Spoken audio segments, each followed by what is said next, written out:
Halo, ketemu lagi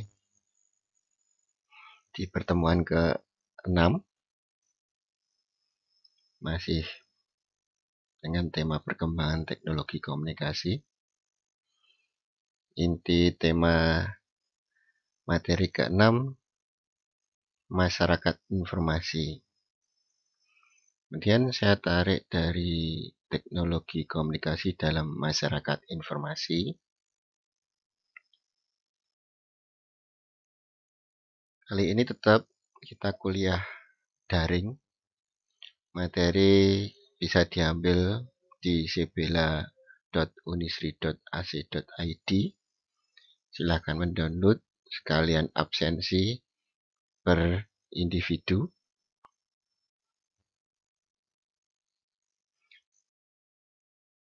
Oke, kita telah melihat banyak perkembangan teknologi komunikasi.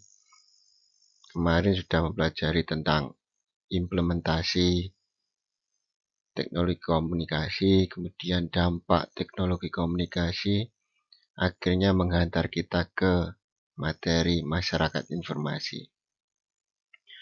Kalau kita lihat dari implementasi kemarin, itu banyak sekali dipengaruhi karena kesiapan masyarakat, kemudian sumber pendapatan tiap masyarakat berbeda, karakter masyarakatnya berbeda, terus banyaknya jiwa muda, tua, itu juga mempengaruhi perkembangan teknologi. Makanya kadang teknologi itu akan lama untuk diterima dan akan mudah akan diterima jika teknologi itu mudah diterapkan, sehingga membuat budaya semakin lancar dalam menerima itu. Sering terjadi teknologi itu sering terhambat ketika di suatu daerah itu penerapan ilmunya akan sulit diterima. Itu karena kemajemukan masyarakatnya. Kadang lebih banyak yang lebih dewasa atau tua, itu akan lebih sulit juga. Sehingga teknologi itu lebih mudah akan diserap untuk kaum muda. Seperti kita lihat ini tentang masyarakat informasi. Mulai tahun 1950, itu teknologi intercom dan kabel, telepon kabel itu mulai berkembang sehingga membuat perubahan juga. Dan tahun 1970-an mulai ada email, kemudian masuk ke tahun 90, itu mulai perkembangan teknologi pesan ringkas, mulai email-emailan, SMS, telepon kabel, dan masuk ke tahun 2000 kita masuk ke telepon AMPS, GSM. Sehingga dampaknya kita lihat dari 1950 sampai 2000 itu peradaban akan mulai terbentuk. Masyarakatnya menjadi masyarakat yang mulai masuk menerima teknologi itu. Dan akhirnya tahun demi tahun akhirnya terbentuk seperti kali ini masyarakat informasi. Semua akhirnya terhubung. Dari konsep terhubung, terkonek. Mulai dari mobil terkoneksi HP, alarm terkoneksi HP, handphone terkoneksi dengan AC. Semua terkoneksi, sehingga apapun itu semua menjadi satu layanan di berbagai sistem piranti rumah tangga, terbagi dalam jaringan yang kuat. Sehingga padahal kalau kita lihat, itu dulu permulaan lewat jaringan PSTN itu jaringan kabel yang dibuat pemerintah melalui tiang-tiang telepon itu untuk menghubungkan jaringannya, kemudian masuk lagi, akhirnya berkembang menjadi kabel telepon itu menjadi LAN or WAN, jaringan menghubungkan komputer. Setelah komputer berkembang lagi menjadi televisi kabel, sehingga sekarang sudah sistemnya network jaringan internet, jaringan itu sambil data terpancar dari berbagai BTS, ada yang satelit, sehingga tergantung kecepatannya. Sekarang sudah sampai ke 4G. 4G dengan kecepatannya yang hampir 5 GB per second. Itu kalau secara real time. Pesan akan lalu lalang itu sepersekian detik akan diterima kita. Sehingga akhirnya TV kabel, TV digital terbentuk. Ya walaupun memang TV kabel yang digital itu semua tetap ada pengikut piranti pengikutnya. Seperti TV digital harus punya set top box namanya untuk saling menghubungkan itu. Dan TV-TV saling terhubung. Sekarang ada Smart TV yang fungsinya hampir sama dengan PC ataupun Android. Di sana kita bisa lihat YouTube, menghubungkan musik, sambil lihat film komplit. Itu di sana ada. Ya tujuannya, akhirnya tujuan utama adalah menghubungkan. Nah setelah terhubung, apa sih? Berikutnya adalah masyarakat informasi. Saling memberi informasi, saling menerima informasi, saling bertukar informasi. Sehingga jaringan-jaringan itu terbuat seperti ini. Kita lihat gambar ini. Ini dulu konsep waktu perang itu untuk pemancar menggunakan gelombang ionosfer. Itu atmosfer digunakan untuk kembali lagi ke bumi sebelum satelit.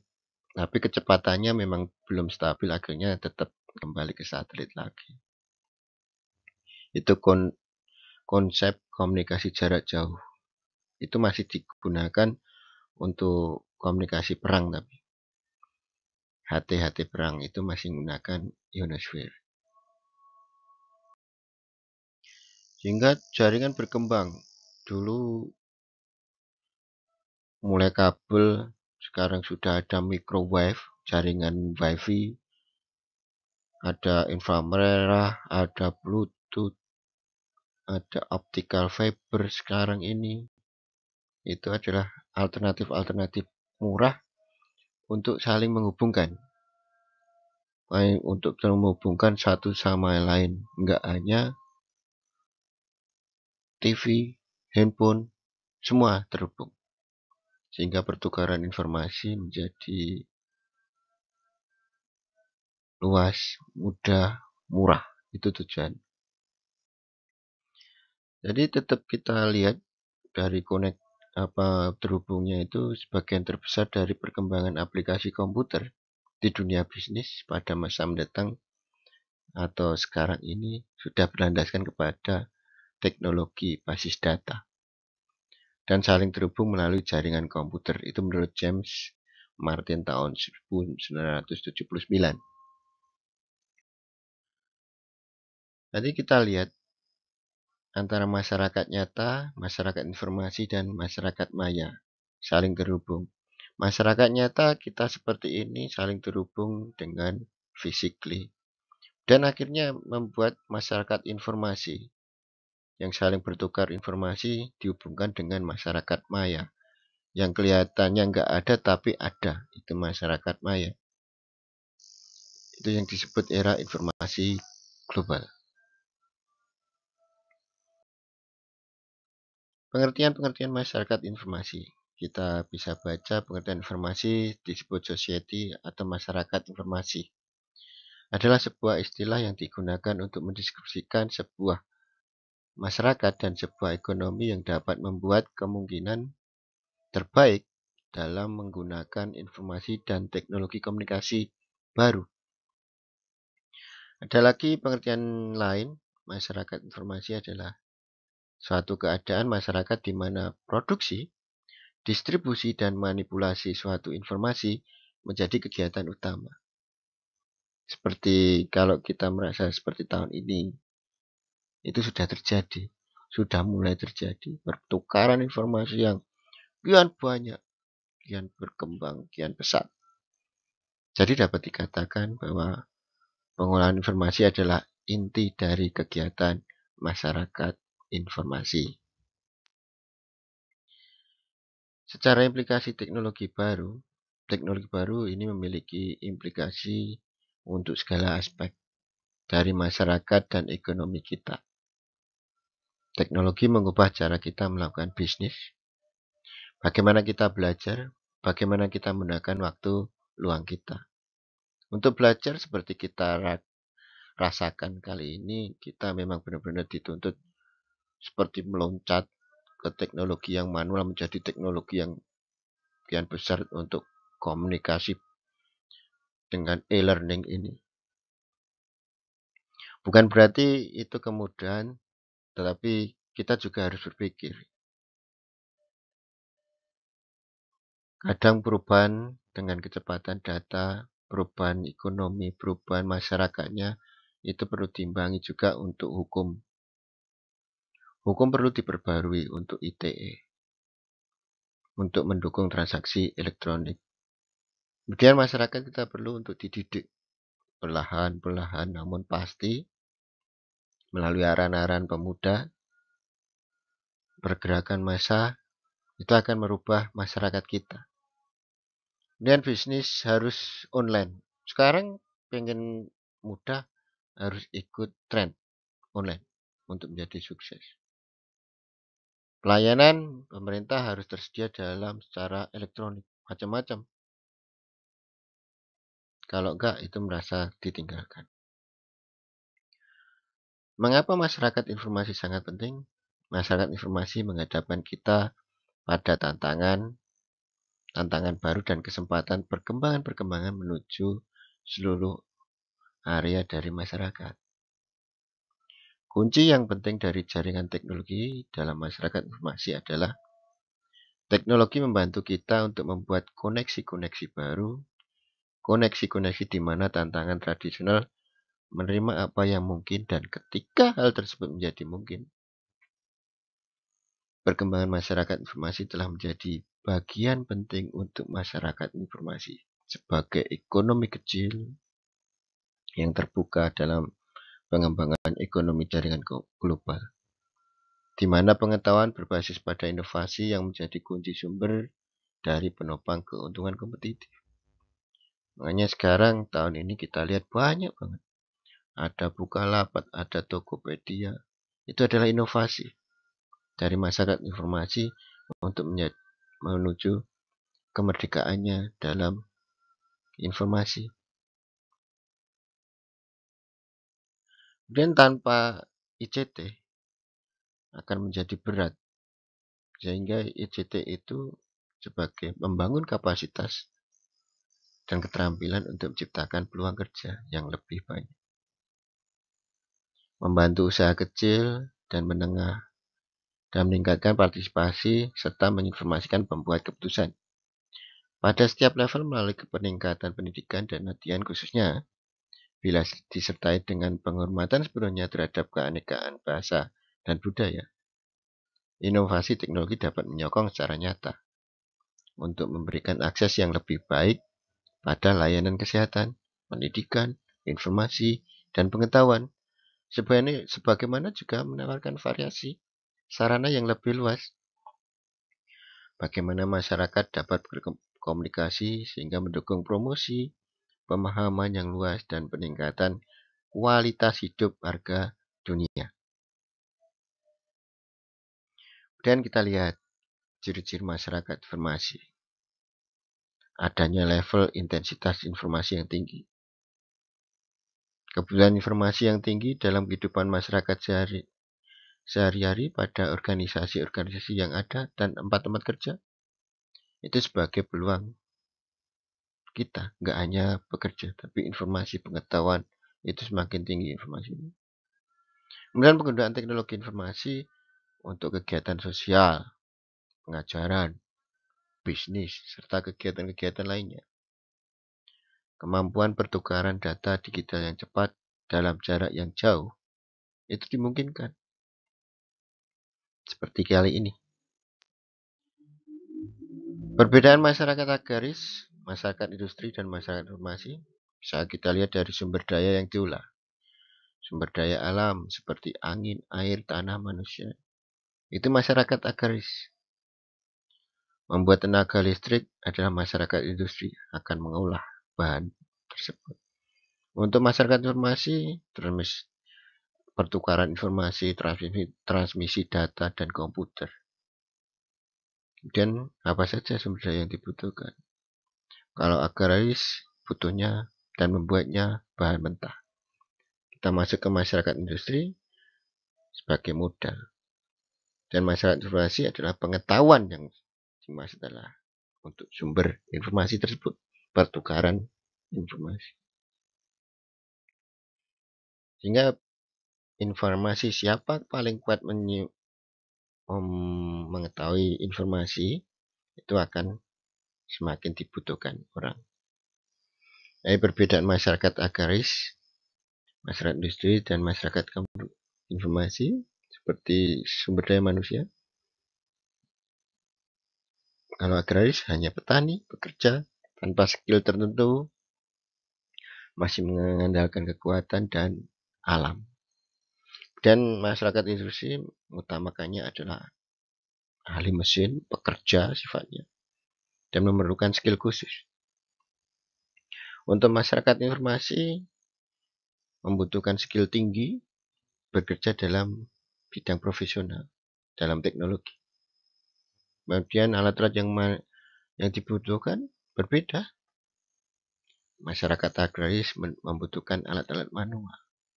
Dan masyarakat industri membutuhkan teknologi mesin. Masyarakat informasi membutuhkan teknologi cerdas untuk mengolah itu, seperti HP dan sebagainya. Prinsip perkembangannya, dilihat dari prinsip perkembangan, masyarakat agraris tetap tradisional. Masyarakat industri menggunakan pertumbuhan ekonomi. Peningkatannya trap. Dan masyarakat informasi, penerapan pengetahuan dalam teknologi sebagai bahan informasi. Sehingga mode produksi dalam bidang ekonomi berbeda juga. Masyarakat agraris tetap pertanian, pertambangan, perikanan, peternakan. Untuk masyarakat industri, bersifat produksi, membuat distribusi barang, konstruksi berat. Untuk masyarakat informasi, merupakan transportasi perdagangan, asuransi, real estate, kesehatan, rekreasi, penelitian, pendidikan, pemerintahan. Makanya rekreasi sekarang kayak booming. Semua menjadi kebutuhan rekreasi. Itu karena masyarakat informasi. Dulu nggak ada orang yang pengen piknik. Karena nggak ada yang mau menukarkan informasi. Sekarang informasi itu di IG, di Facebook, dan sosial media. Banyak pertukaran informasi. Oh, di sini bagus, Becici bagus. Oh, Tewik begini, pantai apa. Sehingga masyarakat saling, oh, itu ada informasi. Akhirnya aku pengen ke sana. Itulah perbedaannya masyarakat informasi, saling bertukar informasi. Sehingga membangun peradaban perkembangan manusia. Perkembangan peradaban manusia terasa begitu cepat. Kita tentunya mengenal masyarakat primitif. Pada era itu, seseorang untuk mendapatkan suatu barang harus ditukar dengan barang lagi. Dalam istilah yang keren, barter. Si A punya banana atau pisang, si B punya jeruk. Karena butuh, kita bisa bertukar. Aku minta pisang satu, sana kasih jeruk satu. Tanpa nilai uang. Kemudian meningkat ke masyarakat agraris. Masyarakatnya sudah mulai bercocok tanam. Kemudian masyarakat industri juga sudah mulai produksi barang. Sehingga dari masyarakat industri loncat ke masyarakat informasi. Era informasi. Mengapa dikatakan loncat? Ada yang tahu? Karena kita dari masyarakat industri menuju masyarakat informasi menjadi seketika sifatnya. Tidak membutuhkan waktu banyak, kurun waktu banyak. Kita cepat sekali. Sehingga harusnya kita pada fase industrial, tapi kita sudah masuk ke masyarakat informasi. Dengan era informasi ini semuanya menjadi serba murah, cepat, tepat, dan akurat.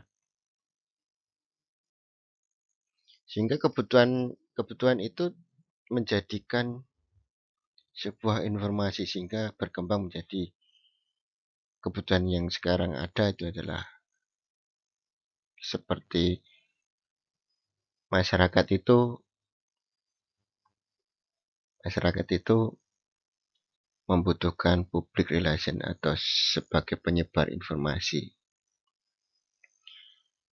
Masyarakat informasi hubungannya itu.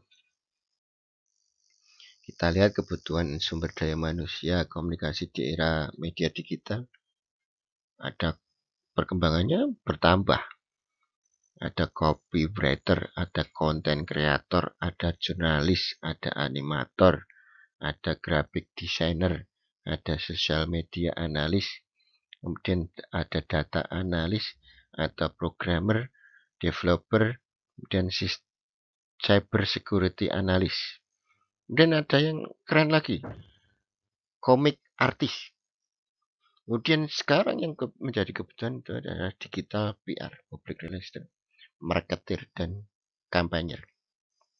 Itu kebutuhan yang sekarang saat ini. Kalau kita lihat komposisi tenaga kerja masyarakat informasi berubah. Dari tahun 1800 sampai dengan 1960, itu perubahannya bidang informasi itu menduduki 47%. Semua adalah level tenaga kerja bidang informasi. Ada, itu sebenarnya sudah dulu ada, seperti kita tahu apa jenenge informasi-informasi penjualan produk. Istilah Jawanya itu makelar dulu.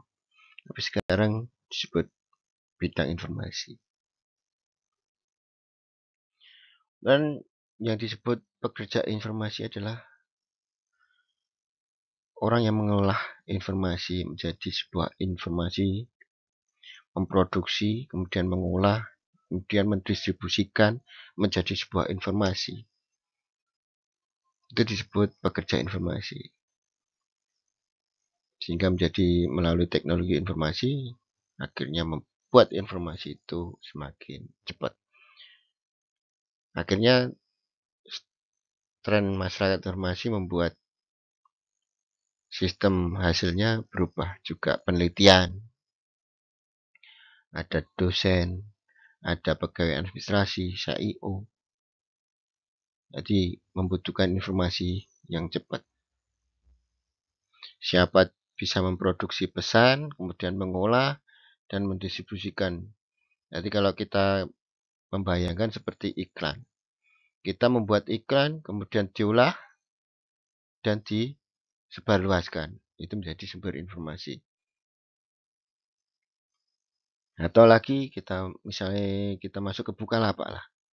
Kita membuat foto-foto konten untuk perdagangan, misalnya buku, jam, dan sebagainya. Akhirnya diproduksi, diolah, dan didistribusikan ke Bukalapak menjadi sebuah informasi. Akhirnya diterima masyarakat.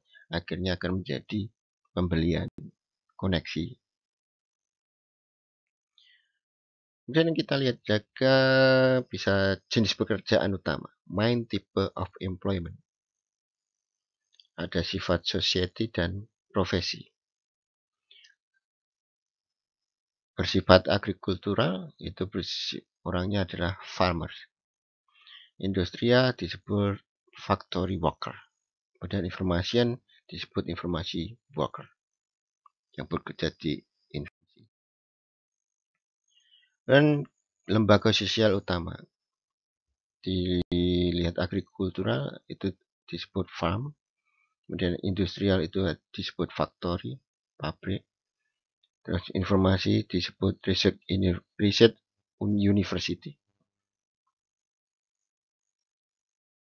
Terus dilihat dari elemen basic resource. Kalau agrikultur itu untuk makanan, food, industrial mengembangkan energi, kemudian society-nya informasi menghasilkan informasi yang up to date. Dengan alat bantunya, basic teknologi, agrikultural menggunakan manual labor, masih menggunakan cocok tanam dan sebagainya. Kemudian masuk ke industrial, sudah memakai sistem mesin, steam engine. Tapi untuk masyarakat informasi menggunakan komputer dan elektronik. Sekarang komputer sudah beralih menjadi handphone. Handphone sekarang sudah luar biasa teknologinya. Kemudian dilihat sifat mass komunikasi massanya. Agrikultural bersifat one way print, masih bersifat langsung. Kemudian industrial itu one way electronic media broadcast, maksudnya televisi disebarluaskan makin banyak, cepat, radio. Kemudian masyarakat informasi disebut interaktif, saling berhubungan. Kita memberi informasi langsung menerima feedback langsung kecepatannya timbal balik informasi. Jadi akhirnya another extend meaning of informasi sistem sebagai informasi. Masyarakat informasi adalah kebutuhan pengetahuan. Jadi kita lihat perkembangan itu akhirnya membuat cara kerja ada dibagi dua antara bekerja di balik layar dan di depan layar. Jadi cara kerjanya berubah. Akhirnya membuat pola peradaban atau budaya bekerjanya juga berubah. Akhirnya kita lihat misalnya di bagian backdoor. Itu humanware, manusia dengan software dan hardware-nya akhirnya menginput data, mengintri data seperti pekerjaannya mengisi web dan menulis segalanya, akhirnya diterima menjadi pangkalan data, menjadi sumber data, menjadi sistem informasinya lewat sebuah pangkalan data. Setelah ditulis, di-input data, di-entry data, kemudian menjadi sistem informasi yang bisa diolah. Akhirnya menjadi di bagian utama, di bagian front door. Karena informasi sudah tersimpan di database, akhirnya informasi diolah lagi oleh manusia melalui software dan hardware-nya menjadi informasi-informasi yang dibutuhkan kalangan masyarakat. Seperti electronic procurement, kemudian menjadi informasi finansial, kemudian ada yang menjadi aset, dan informasi yang top, kemudian kebutuhan office tersendiri, dan macam-macam. Akhirnya terbentuk lagi sebagai electronic marketing, marketing, dan public relation, public relation.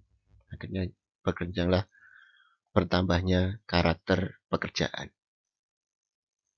Akhirnya itu budaya melalui implementasi budaya, implementasi teknologi, dampak teknologi akhirnya membuat masyarakat informasi yang siap untuk menerima tantangan, walaupun memang berat, pelan-pelan perlahan tapi pasti. Sehingga terciptalah tingkatan-tingkatan sistem informasi. Ada sistem informasi berbasis manual, komputer, ada jaringan. Kita lihat sistem informasi berbasis manual. Itu sifatnya pensil, ballpoint, buku tulis masih manual. Perangkat lunaknya tidak ada. Ciri-ciri mengandalkan kemampuan manusia, kekuatan, ketelitian, ingatan, ulet itu menggunakan manual. Dan kita lihat berbasis komputer. Perangkat keras kita menggunakan komputer atau PC atau laptop. Dan perangkat lunak, paket-paket yang dibangun untuk keperluan spesifik. Misalnya ada Office dan sebagainya. Ciri-ciri pekerjaan yang diberulang, rutin, membosankan, memerlukan ketelitian. Dibantu dengan komputer. 3. Sebagai sistem informasi. Membutuhkan perangkat komputer. Ada PC, workstation, server. Kemudian butuh lagi perangkat jaringan, hub, bridge, switch. Kemudian sistem telekomunikasi. Kemudian perangkat lunaknya, paket-paket perangkat lunak berbasis jaringan. Ada Classroom, ada Bukalapak, ada sistem yang lainnya. Dan mempunyai ciri-ciri resources sharing, saling berbagi informasi, bisa diakses dan mengakses dari dan ke sistem informasi yang lain. Oke, sampai di sini. Kemudian kita tunggu diskusinya lewat WA. Kemudian untuk memahami ini, teman-teman saya beri tugas untuk resume buku tersebut buat menambah materi mengenai masyarakat informasi. Buku boleh dicari di mana saja, boleh lewat internet, boleh pinjem. Oke, terima kasih karena teman-teman sudah ngantuk semua dan sampai ketemu minggu depan.